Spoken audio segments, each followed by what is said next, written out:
Okay, so now let's have a look at our menu for healing, which forms the foundation for all our work. You'll notice our menu options begin and end with love, hence its affectionate name, the Love Sandwich. Plus, the healing power of love can never be overstated. It's our holistic belief that the body doesn't become ill, the entire being becomes ill. Taking away the physical symptoms of an illness, despite all efforts, will not restore balance if we don't also remove or repair the original cause of those symptoms in our consciousness. By following the wisdom of animals, we created the BrightHaven menu for healing, which focuses on the best quality of life at all stages and forms the foundation of our work, the goal being to achieve optimal balance of body, mind, and spirit. Our focus on balance explains why our animals live well before and during hospice care, which will help you to better understand how they most often die gently and peacefully.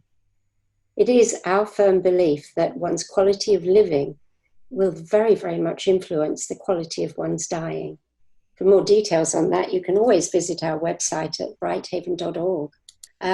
Jeff and Christina, I'm sure, will recognize these faces, as will some others of you. So forgive me if you've met them in the past, but I really couldn't resist sharing these two perhaps best examples of balance, healing, and longevity, as well as the healing power of love. They're Ollie and Fraser. Ollie came to us at the age of 15 after a failed back surgery and recurrent attacks of meningitis. We acquired a wheelchair for him, plus a great homeopath by the name of Michelle Yasson, and Ollie reigned happily at BrightHaven until the age of 24. Fraser came to BrightHaven in his 20s. He suffered an aggressive facial cancer, which, with the talented help of his vet, who is also BrightHaven's supervising veterinarian, Dr. Christine Barrett, he survived and lived on with a great quality of life to the grand age of 34. Now, both Fraser and Ollie received terminal diagnoses, but once we were able to help find them a better balance for living, they did exactly that. So you see, a terminal diagnosis is not always the end, and helping people through this time of evaluating choices and making difficult decisions has really become a large part of my everyday work. Okay, so now let's look at BrightHaven's path to hospice-supported natural death. For me, in BrightHaven's early years, there was no such thing as natural death, as we believed euthanasia was always the kindest way for a life to end. That is, until a cat named Mariah helped change our thinking and begin our journey into a new world of living well, all the way to a natural passing where possible. As you can see, Mariah was a long-leggedy, gorgeous, jet-black, 25-year-old stick of a cat who had come to us a year or so earlier at the end of her life. Well, maybe it wasn't quite the end, as she blossomed under our care and our menu for healing. Upon arrival, Mariah refused to eat anything but raw, ground beef heart.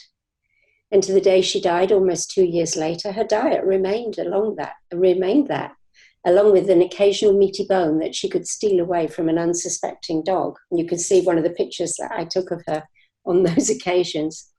Mariah walked slowly and looked unbelievably frail, but she lived on and was just adored by everyone. Sadly, we watched as her energy declined and her gait wobbled. And then came the day she was clearly at the end of her life with us. I was alone and unable to leave BrightHaven to take her to the vet office where I worked to euthanize her, and was at home distraught as to what to do. I was held tightly in the grip of a really uncontrollable fear. So right on cue, dedicated BrightHaven volunteer Vicky Allinson called, and I pleaded with her to come babysit so I could leave. Remember, it was Vicky also who introduced Christina to me. She had a lot to answer for in those days. She asked me lots of stupid questions, I thought, like, was Mariah in obvious pain? Was she able to eat, swallow, urinate, and more? Could she stand? Was she collapsed? Could she focus? The questions were endless. And at the end, Vicky gave a harumph and said, well, dear Mariah seems to be doing a pretty good job of dying, just as Mother Nature intended. I was horrified and my fear doubled, but she talked me down, told me to get a grip and go sit with Mariah in the garden under the big old oak tree and compose myself to just be with her in nature. Having no other option, I did. And gradually my fear began to somewhat subside, and I calmed down with Mariah lying peacefully in the grass beside me. Eventually, she became a little restless again, and I helped her climb back into my lap. She lay down very slowly, lifted her head to gaze deeply into my eyes, and then gave a deep sigh, as though to say, "Oh, see, it wasn't that bad, was it?" And she slipped gently, peacefully, painlessly, and naturally away. At the time, I was completely horrified, and I couldn't stop crying because of what I'd done, or really rather what I hadn't done. I was only much later to begin to realize the beauty of her natural passing. This experience was to herald a new way of thinking for us. See, we didn't simply decide one day it'd be good to try a natural death. Mariah undoubtedly showed us the way. Many more animals followed this new path over the next 2 decades, but the work of hospice care never entered my mind, as I grew up in a world where the word hospice was just synonymous with death and scary, and BrightHaven was still totally focused on living well all the way to the very end of life. That was until one day I received a call from German-born holistic veterinarian Ella Biddle, who excitedly asked if we might talk about hospice care for animals. I retorted that I knew actually nothing about it and had no real interest in talking about death. Ella countered that she had heard that our animals lived well all the way through mostly unnatural passing. Was that not correct? That sparked a lively discussion, which led to her invitation to join the newly forming International Association for Animal Hospice and Palliative Care. Ella introduced me to its founder, Dr. Amir Shanan, and the rest is history.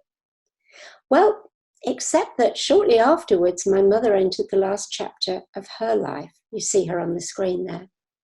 And she received hospice care at home with me as her primary caregiver. And so I was finally introduced to the human side of things. During that time, I came to really understand the hospice care model, which I'd unknowingly adopted for the BrightHaven animals nearly 13 years ago with Mariah. Wow, that was a long time. And now we're going to delve into the question, what is animal hospice? Let's begin by examining the 2 different definitions shown on your screen. First is from the International Association, IPAC. The second definition is courtesy of the Grace Animal Hospice Consortium, which includes 3 organizations: Spirits in Transition, the Nikki Hospice Foundation for Pets, and BrightHaven. You will notice a subtle difference. The Grace version views the goal of care to be a peaceful and natural death in the being's own good time, while the other definition sees the goal of care to be either with or without the intervention of euthanasia. BrightHaven has adopted the human and the Grace philosophy, where a natural death is the goal, although we accept the use of euthanasia should an animal's pain be unable to be controlled, or other unmanageable financial or practical circumstances prevail. BrightHaven hospice care is just very much aligned with hospice care for humans, where love, comfort, dignity, and quality of life are of the highest importance, and the spiritual aspect of the journey is greatly honored. We found that holistic medicine, in particular homeopathy and Reiki, has proven to be an excellent way of addressing geriatric and end-of-life symptoms, thus allowing for a peaceful approach to the very natural process of dying. We've also found that holistic medicine can very often effectively control any pain present from chronic illness. But if not, then drugs would be definitely utilized. As we pass by, let me make a formal introduction to a few of the BrightHaven senior and very specialized hospice nurses. So from the left, Beauregard at 28, constant companion for Cassie, who I think was around 18. And then we have Ollie's clan around him when he was dying, with Charlie on the left-hand side, the black long-haired cat in her early 20s, the other black cat Lucy at 26, and then you see Beauregard again. They were just 3 of his dedicated caregivers. He actually had a huge following. Then there's Joey showing his caregiver skills with Daphne Ann.